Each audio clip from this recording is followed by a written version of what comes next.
That's not the way we used to do things. Or, hey, remember when? You're going to be disappointed with this presentation. If you keep looking back and say, hey, remember when?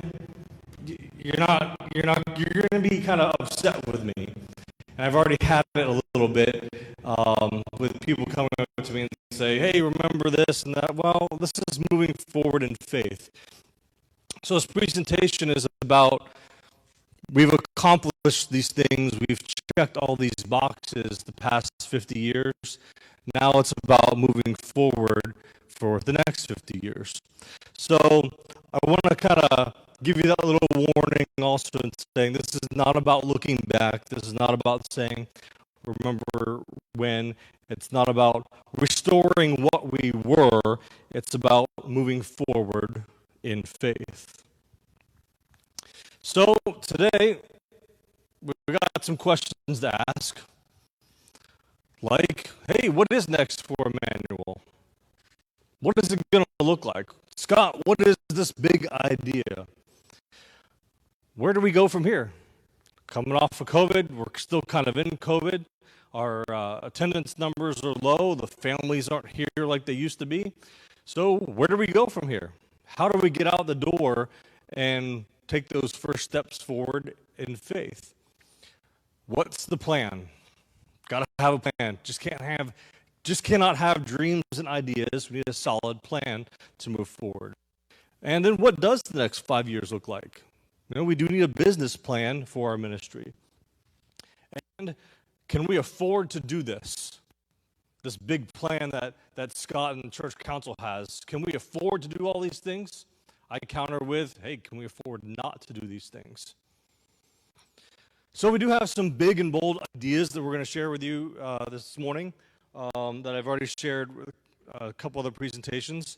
In order to get out the door and move forward for the next 50 years, our plans have to be big and bold because we are moving forward in faith. We are building on a legacy that is Immanuel Lutheran Church and School. So you're going to see, if it passes church council, an enormous budget that we're going to have to conquer if we want to do some of these things.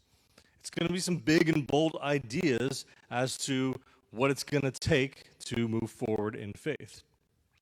So we have three things that we want to share in this presentation. Number one is leadership. Number two is our school ministry. And the money part. So those are the things we're going to conquer in this presentation. So diving right in, leadership. Leadership at Immanuel Lutheran Church is kind of divided into a couple different parts. We have pastoral leadership, we have lay leadership, that's you and me, and we have stewardship, our responsibility and obligations as Christians. Pastoral leadership, I am going to read a statement to you. This statement is from Pastor Farnsworth to you, the congregation, answering that question, what is next for Immanuel? What's next for Pastor Farnsworth? And this is the statement that we came up with. So what's next? Pastor is looking at some options to answer that question for you. He is having talks with senior leadership to create a plan as to what's next for him, and he will present that plan to you. When that time comes that he's going to make an announcement, we need to consider some options for Immanuel Lutheran Church and School. Number one is we'll need to establish a call committee for a new pastor.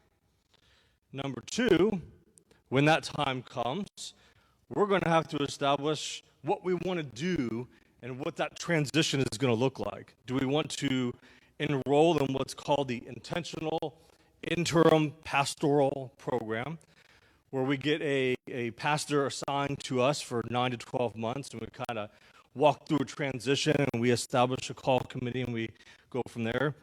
Or do we just dive in and establish a call committee? We need a DCE, or a family life and youth person to be an expert. We need an expert to transition between the church and the school. We need an expert to deal full time with our families. We don't need a youth pastor.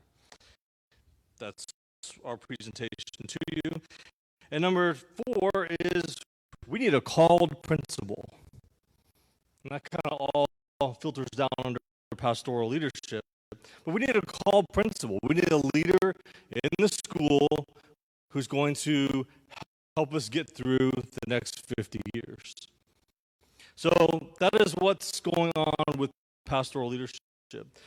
Number 2 is lay leadership. The congregation, you and me. We have a great board for the first time in 8 years or so. We have a fully staffed church council who's present and involved. We need people to step up and step into leadership. Doesn't mean you have to be on a committee, doesn't mean you have to join a board, but we need involvement at Immanuel. We need to kind of generate some excitement, if you will, for what's going on for the next 50 years at Immanuel. We need people to step up, and we need people to step into these roles to support the church and get us moving forward. This is not a promotion of a country club. That's not where we are. We're not trying to generate membership to get our country club numbers up so we can profit off of the membership. That's not what this is about. It's all about advancing the gospel. But there's a problem that you can all see every Sunday that we've talked about. We're averaging 100 members a month. 100 members a week between the 2 services. The numbers themselves, the attendance numbers that are all-time low. But what's really interesting is that giving is doing okay. It shouldn't be that way. Attendance is low. Giving should be low. Well, not necessarily. Giving is, we're doing pretty good. I shouldn't say pretty good. We're doing okay with the giving. But the problem we have is we have a lot of people who are not stepping up and not stepping into supporting the ministry here. We have a lot of people who are stepping out.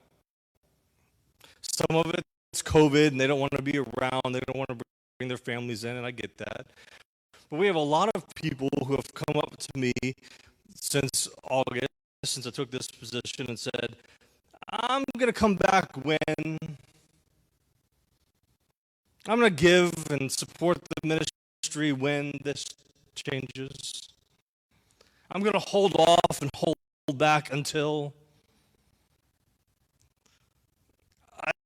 those people, obviously, they're not in the room because they're not here, but they don't understand stewardship.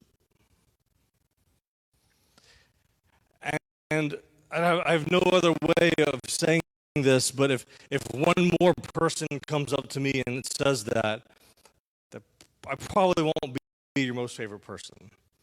Because it's time to step up and step into advancing the gospel. And that's really what this is all about. So what is stewardship? The third point, I've always looked at it as, I'm not talking about money, I'm not talking about giving, I'm talking about taking care of God's garden. I'm talking about cultivating God's garden, weeding things out. I'm talking about taking care of God's gifts. And when we take care of God's gifts, we use wisdom, we use heart, we use compassion, we use care, we use concern, and we use shrewdness, which is making those difficult decisions for the benefit of the congregation. That's what stewardship is.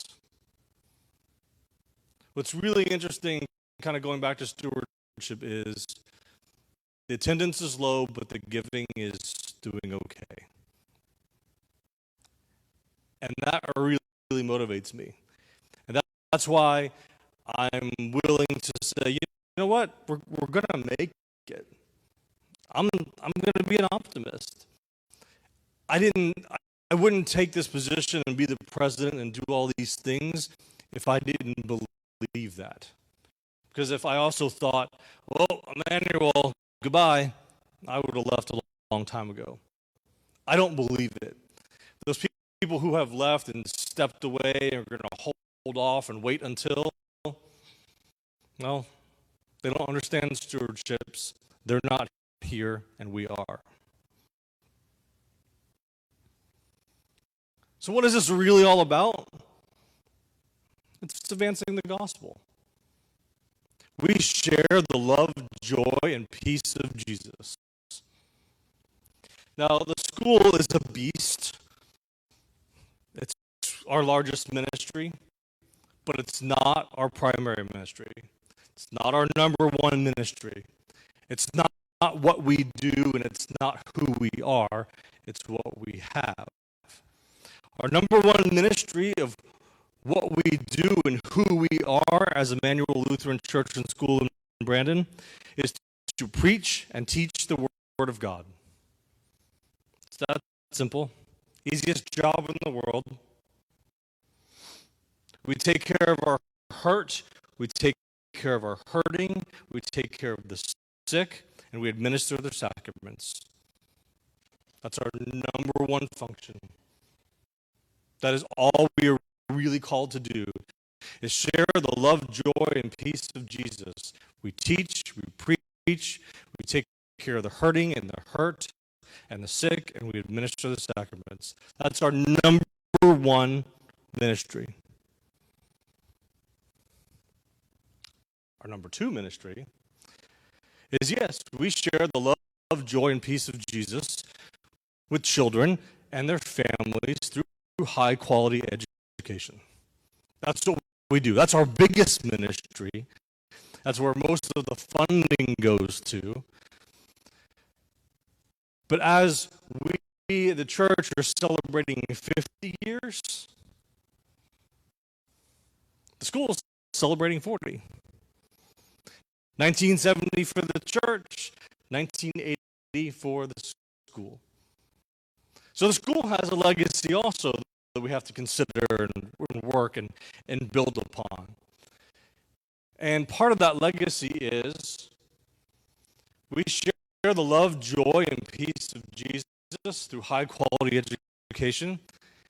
And that legacy is very passionate teachers, extremely dedicated teachers with an enormous amount of talent who are very underpaid. And we have to resolve that too. Remember I always said we're going to have some big and bold ideas? Well, the budget's going to be presented is we're getting teacher pay up. Hopefully you, the members, will support that, and we can get you to the point where we're going to present that to you. But I was talking to Judy Steinbrook, our chair of the school board, and I said, it's almost like, Judy, we walk around Brandon, Florida, with this big badge on our shoulder saying, we have dedicated teachers and we pay them really, really bad. Full disclosure, my wife is a second grade teacher. Financially, my family, we're doing okay. It's not about giving my family a raise. It's about supporting the ministry, supporting our teachers, because our legacy is sharing the love, joy, and peace of Jesus with passionate, dedicated, talented teachers. We are 25% below the average of what we should be paying our teachers. The Florida Georgia District says this is the average. We're 25% below that. They haven't had an increase in 4 years.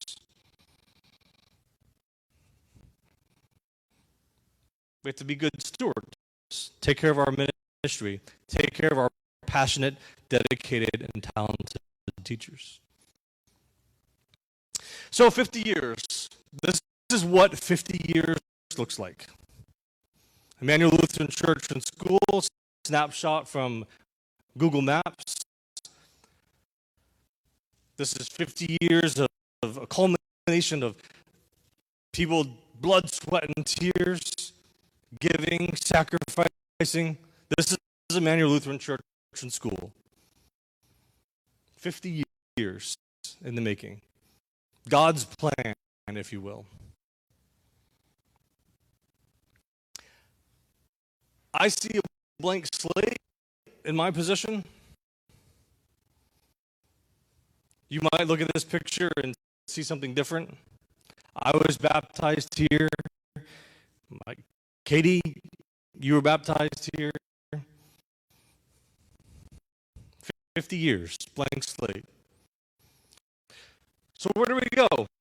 So what is the actual plan? So we had I just lost my vocabulary. One of the charter member donated some money to us, and I said, you know what? Let's start with the lobby. Here's our first steps. So we got about a $5,000 check, and we put a new flooring in the lobby. Maybe we're going to redecorate some things, but there's our first steps out the door. Because back in August, I promised you I want to build some things. I want to tear some things down. I want to move Immanuel Lutheran Church and School forward in faith. And, there it is. There's our first step. So then we got some ideas, we as in church council, we got some ideas, and we all sat in the month or two ago, and then we sat and had a meeting here, and we said, you know what, let's come up with some big ideas. Let's pretend it's not an issue. What do we want to do next? So we said, you know what, build a school. Well, we already have a school. Let's build a singular school where we're putting preschool through 8th grade all under one roof. We actually brought in an architect, and we sat right back there with the same architect who helped design Jesuit High School, same architect who designed and helped build Christian Academy, Grace Baptist Church, another Grace over there in Seth Defner, has all sorts of projects going around Brandon and Tampa, and we bounced some ideas on tech, and we said, we can do this is really great, this will be our 5-year plan. And then, 2 Saturdays ago, this happened. I was on the way to pick up the pizza for my wife's birthday party, and I shouldn't be texting and looking at my email while driving, but I was compelled to that day. Forgive my sin. And about drove off the road because I got a message from a realtor reaching out to us because Grace Baptist Church, our next door neighbor, who we share a property line with, is up for sale. And the realtor wanted to reach out to us first. I called the realtor right there on the spot on Bloomingdale Avenue and said, don't you dare show this property to anybody else until I can have a conversation with the church. And now we have this opportunity. And so now I ripped up everything, and here we are. Grace Baptist Church, 4.5 acres, 14,000 square feet under AC through multiple buildings, is up for sale.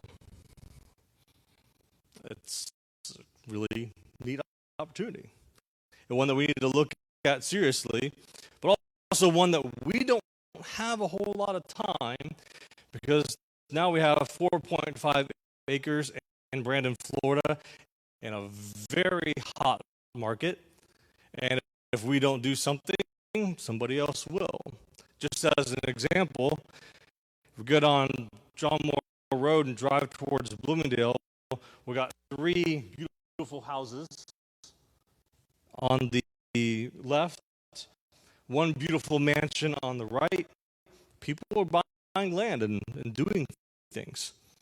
I don't know what's going to come of that if we don't do something, but we need to take a serious look at it.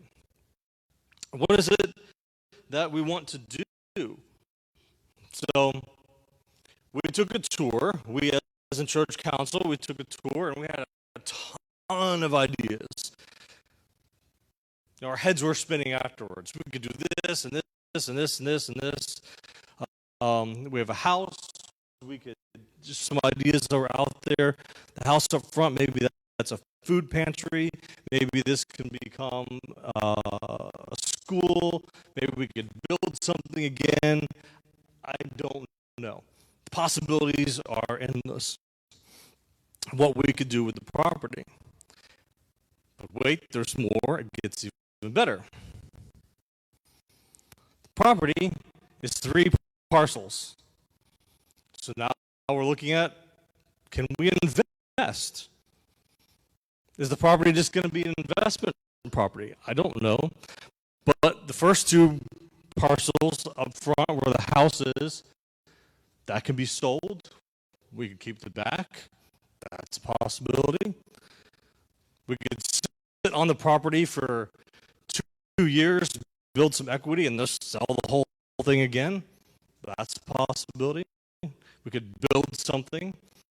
But whatever the possibilities are, and if you, the membership, want to take on this investment, property can't look exactly like that 10 years from now. We have to decide, what do we want to do? How is, if we want to do this land acquisition, how will this advance the gospel? What's the benefit? Why are we even going to do this? I'm a big proponent of the school. I say focus on the school. Other people may say let's focus on something else. That's fine. In this, which is a really neat idea, it's awesome, it's cool, let's get 4.5 acres here in Brandon, Florida. Let's do this. But there's some reality checks we have to look at, because we do have to be good stewards. And we have to look around and say, is this a good idea? This is the second opportunity to buy this land, by the way. It was presented to us through Betty Becker 25, 30 years ago, I believe. Might be off on my dates. But they came to us about 25, 30 years ago and said, do you want to buy this? We said, no. Well, it's up again. And a hot market, we have the opportunity to control our neighbors, if you will. So there's a reality check of purchase price. They finally finished their due diligence. They contacted us without even having their due diligence completed. It is on the market, asking price $1.6 million for everything as is. That would be approximately $9,000 to $9,500 a month if you factor in some insurance and other operating costs over there. So let's just say ballpark $9,000 per month for 20 years. That would be the mortgage. It's a big, bold, scary number. But also consider this. Way back when I was in 7th grade here, we built the Family Life Center down there. Some people wanted 2 stories. Some people said, nope, 2 stories is too expensive. We're going to go with this. So we have Family Life Center as it's presented, of which we paid off 8 years early. Interesting. The good thing about history is you get to go back and look at your mistakes. So, reality check. We do have a budget. It's coming on to be budget season. Church Council has a lot of work to do in May to get the budget prepared to present to you in June, so it can be voted on, so it can be activated on July 1st. We have a lot of stuff going on. A lot of changes coming up with leadership, land acquisition. What do we want to do? Things we have to consider. The budget is a very large consideration. So things are happening over at the school. We need to get some called leadership over there. We've asked that